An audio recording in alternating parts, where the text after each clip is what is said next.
प्रजाद्रोह से भयभीत हो गए। फिर सब धर्मों का ज्ञान प्राप्त करने की इच्छा से उन्होंने कुरुक्षेत्र की यात्रा की, जहाँ भीष्म पितामह शरशैया पर पड़े हुए थे। शौनक आदि ऋषियों उस समय उन सब भाइयों ने स्वर्ण जटित रथों पर, जिनमें अच्छे अच्छे घोड़े जुते हुए थे, सवार होकर अपने भाई युधिष्ठिर का अनुगमन किया। उनके साथ व्यास, धौम्य आदि ब्राह्मण भी थे। शौनक जी अर्जुन के साथ भगवान श्री कृष्ण भी रथ पर चढ़कर चले। उन सब भाइयों के साथ महाराज युधिष्ठिर की ऐसी शोभा हुई मानो यक्षों से घिरे ही जा रहे हों। अपने अनुचरों और भगवान श्री कृष्ण के साथ वहां जाकर पांडवों ने देखा कि भीष्म पितामह स्वर्ग से गिरे हुए देवता के समान पृथ्वी पर पड़े हुए हैं। उन लोगों ने उन्हें प्रणाम किया। शौनक जी उसी समय भरतवंशियों के गौरव रूप भीष्म पितामह को देखने के लिए सभी ब्रह्म ऋषि, देव ऋषि और राज ऋषि वहां आए। पर्वत, नारद, धौम्य, भगवान व्यास, बृहदर्श, भरद्वाज, शिष्यों के साथ परशुराम जी, वशिष्ठ, इंद्रप्रमद, त्रित, वृत्रसमद, असित, कक्षीवान, गौतम, अत्रि, विश्वामित्र, सुदर्शन तथा और भी शुकदेव आदि शुद्ध हृदय महात्मा गण एवं शिष्यों के सहित कश्यप, अंगिरा पुत्र बृहस्पति आदि मुनिगण भी वहां पधारे। भीष्म पितामह धर्म को और देश काल के विभाग को, कहाँ किस समय क्या करना चाहिए, इस बात को जानते थे। उन्होंने उन बड़भागी ऋषियों को सम्मिलित हुआ देखकर उनका यथा योग्य सत्कार किया। वे भगवान श्री कृष्ण का प्रभाव भी जानते थे, अतः उन्होंने अपनी लीला से मनुष्य का वेश धारण करके वहां बैठे हुए तथा जगदीश्वर के रूप में हृदय में विराजमान भगवान श्री कृष्ण की बाहर तथा भीतर दोनों जगह पूजा की। पांडव बड़े विनय और प्रेम के साथ भीष्म पितामह के पास बैठ गए। उन्हें देखकर भीष्म पितामह की आंखें प्रेम के आंसुओं से भर गई। उन्होंने उनसे कहा, धर्मपुत्रों, हाय हाय, यह बड़े कष्ट और अन्याय की बात है कि तुम लोगों को ब्राह्मण धर्म और भगवान के आश्रित रहने पर भी इतने कष्ट के साथ जीना पड़ा, जिसके तुम कदापि योग्य नहीं थे। अतिरथी पांडु की मृत्यु के समय तुम्हारी अवस्था बहुत छोटी थी। उन दिनों तुम लोगों के लिए कुंती रानी को और साथ साथ तुम्हें भी बार बार बहुत से कष्ट झेलने पड़े। जिस प्रकार बादल वायु के वश में रहते हैं, वैसे ही लोकपालों के सहित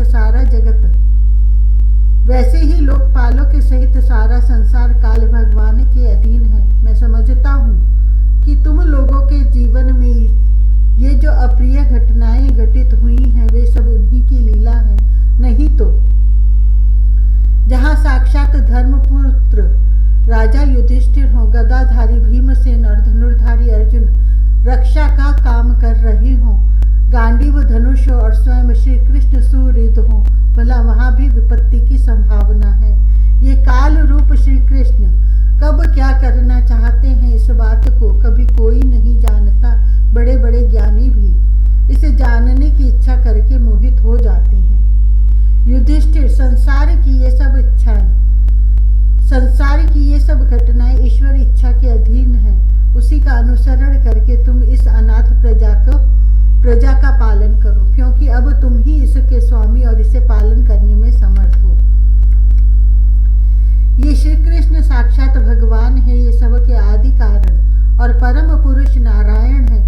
अपनी माया से लोगों को मोहित करते हुए ये यदुवंशियों में चिपकर लीला कर रहे हैं। इनका प्रभाव अत्यंत गूढ़ एवं रहस्यमय है।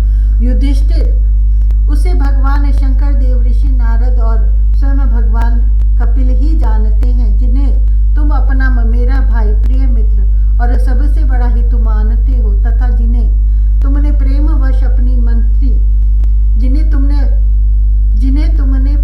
अपना मंत्री, दूत और सारथी तक बनाने में संकोच नहीं किया। वे स्वयं परमात्मा है। इन सर्वात्मा, समदर्शी, अद्वितीय, अहंकार रहित और निष्पाप परमात्मा में उन ऊंचे नीचे कार्यों के कारण कभी किसी प्रकार की विषमता नहीं होती। युधिष्ठिर, इस प्रकार सर्वत्र सम होने पर भी देखो तो सही,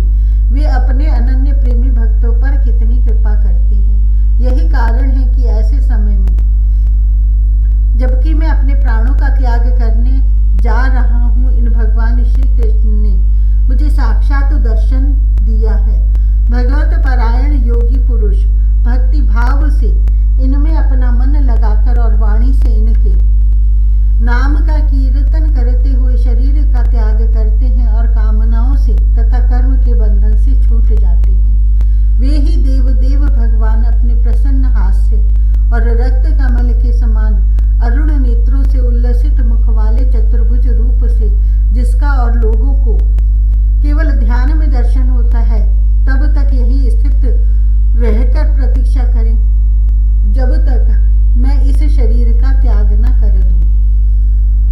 सूत जी कहते हैं, युधिष्ठिर ने उनकी यह बात सुनकर शरशैया पर सोए हुए भीष्म पितामह से बहुत से ऋषियों के सामने ही नाना प्रकार के धर्मों के संबंध में अनेकों रहस्य पूछे। तब तत्ववेत्ता भीष्म पितामह ने वर्ण और आश्रम के अनुसार पुरुष के स्वाभाविक धर्म और वैराग्य तथा राग के कारण विभिन्न रूप से बतलाए हुए निवृत्ति और प्रवृत्ति रूप द्विविध धर्म, दान धर्म, राजधर्म, मोक्ष धर्म, स्त्री धर्म और भगवत धर्म, इन सब का अलग अलग संक्षेप और विस्तार से वर्णन किया। शौनक जी इनके साथ ही धर्म, अर्थ, काम और मोक्ष, इन चारों पुरुषार्थों का तथा इनकी प्राप्ति के साधनों का अनेकों उपाख्यान और इतिहास सुनाते हुए विभागशः वर्णन किया। भीष्म पितामह इस प्रकार धर्म का प्रवचन कर ही रहे थे कि वह उत्तरायण का समय आ पहुंचा, जिसे मृत्यु को अपने अधीन रखने वाले भगवत परायण योगी लोग चाहा करते हैं। उस समय हजारों रथियों के नेता भीष्म पितामह ने वाणी का संयम करके मन को सब और से हटाकर अपने सामने स्थित आदि पुरुष भगवान श्री कृष्ण में लगा दिया। भगवान श्री कृष्ण के सुंदर चतुर्भुज विग्रह पर उस समय पीतांबर फहरा रहा था। भीष्म जी की आंखें उसी पर एकटक लग गईं।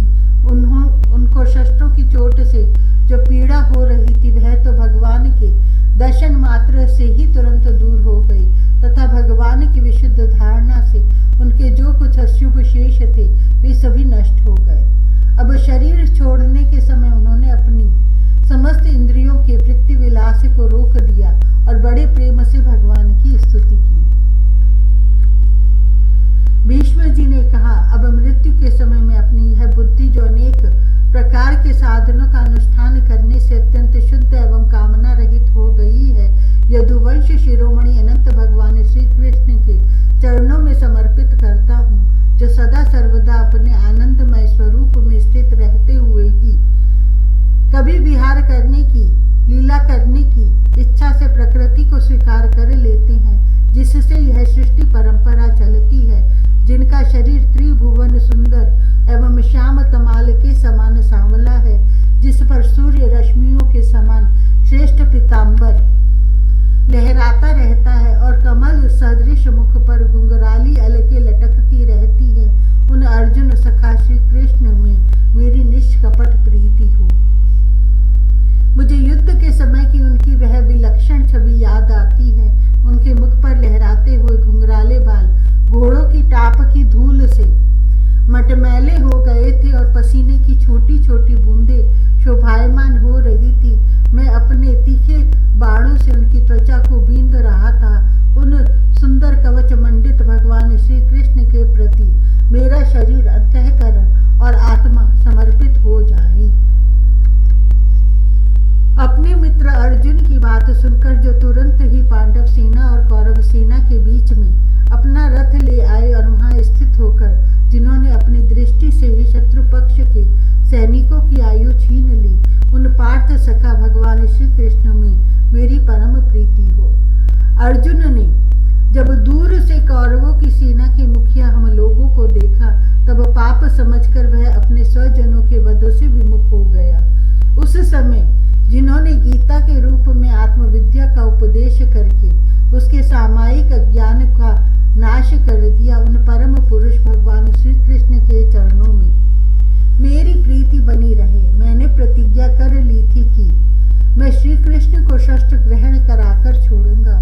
उसे सत्य एवं ऊंची करने के लिए उन्होंने अपनी शस्त्र ग्रहण न करने की प्रतिज्ञा तोड़ दी। उस समय वे रथ से नीचे कूद पड़े और नरसिंह जैसे हाथी को मारने के लिए उस पर टूट पड़ता है, वैसे ही रथ का पहिया लेकर मुझ पर झपट पड़े। उस समय वे इतने वेग से दौड़े कि उनके कंधे का दुपट्टा गिर गया और पृथ्वी कांपने लगी। मुझ आतताई ने तीखे बाण मार मार कर उनके शरीर का कवच तोड़ डाला था, जिससे सारा शरीर लहूलुहान हो रहा था। अर्जुन के रोकने पर भी वे बलपूर्वक मुझे मारने के लिए मेरी ओर दौड़े आ रहे थे। वे ही भगवान श्री कृष्ण जो ऐसा करते हुए भी मेरे प्रति अनुग्रह और भक्त वत्सलता से परिपूर्ण थे, मेरी एकमात्र गति हो, आश्रय हो। अर्जुन के रथ की रक्षा में सावधान जिन श्री कृष्ण के बाएं हाथ में घोड़ों की रास थी और दाहिने हाथ में चाबुक, इन दोनों की शोभा से उस समय जिनकी अपूर्व छवि बन गई थी तथा महाभारत युद्ध में मरने वाले वीर जिनकी इस छवि का दर्शन करते रहने के कारण सारूप्य मोक्ष को प्राप्त हो गए, उन्हीं पार्थ सारथी भगवान श्री कृष्ण में मुझ मरणासन की परम प्रीति हो, जिनकी लटकीली सुंदर चाल, हाव भाव युक्त चेष्टाएं, मधुर मुस्कान और प्रेम भरी चितवन से अत्यंत सम्मानित गोपियां रासलीला में उनके अंतर्धान हो जाने पर प्रेमोन्माद से मतवाली होकर जिनकी लीलाओं का अनुकरण करके तन्मय हो गई थी, उन्हीं भगवान श्री कृष्ण में मेरा परम प्रेम हो। जिस समय युधिष्ठिर का राजसूय यज्ञ हो रहा था, मुनियों और बड़े बड़े राजाओं से भरी हुई सभा में सबसे पहले सबकी ओर से इन्हीं सबके दर्शनीय भगवान श्री कृष्ण की मेरी आंखों के सामने पूजा हुई थी। वे ही सबके आत्मा प्रभु आज इस मृत्यु के समय मेरे सामने खड़े हैं। जैसे एक ही सूर्य अनेक आंखों से अनेक रूपों में दिखते हैं, वैसे ही अजन्मा भगवान श्री कृष्ण अपने ही द्वारा रचित अनेक शरीरधारियों के हृदय में अनेक रूप से जान पड़ते हैं। वास्तव में तो वे एक और सबके हृदय में विराजमान हैं ही। उन्हीं इन भगवान श्री कृष्ण को मैं भेद भ्रम से रहित होकर प्राप्त हो गया हूँ।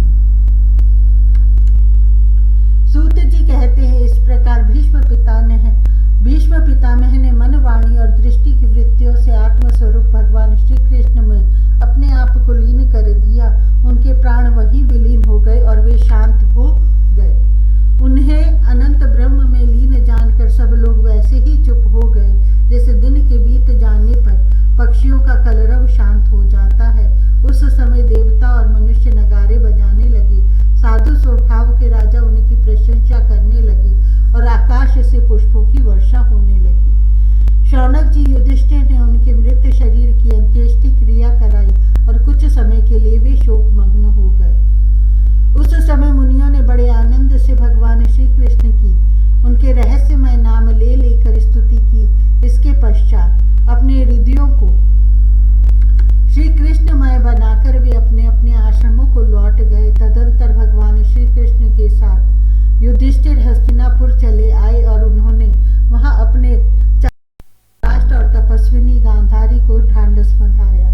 फिर धृतराष्ट्र की आज्ञा और भगवान श्री कृष्ण की अनुमति से समर्थ राजा युधिष्ठिर अपने वंश परंपरागत साम्राज्य का धर्म पूर्वक शासन करने लगे। इति श्रीमद्भागवते महापुराणे पारमहंस्यां संहितायां प्रथम स्कंधे युधिष्ठिर राज्य प्रलंबो नाम नवमो अध्यायः।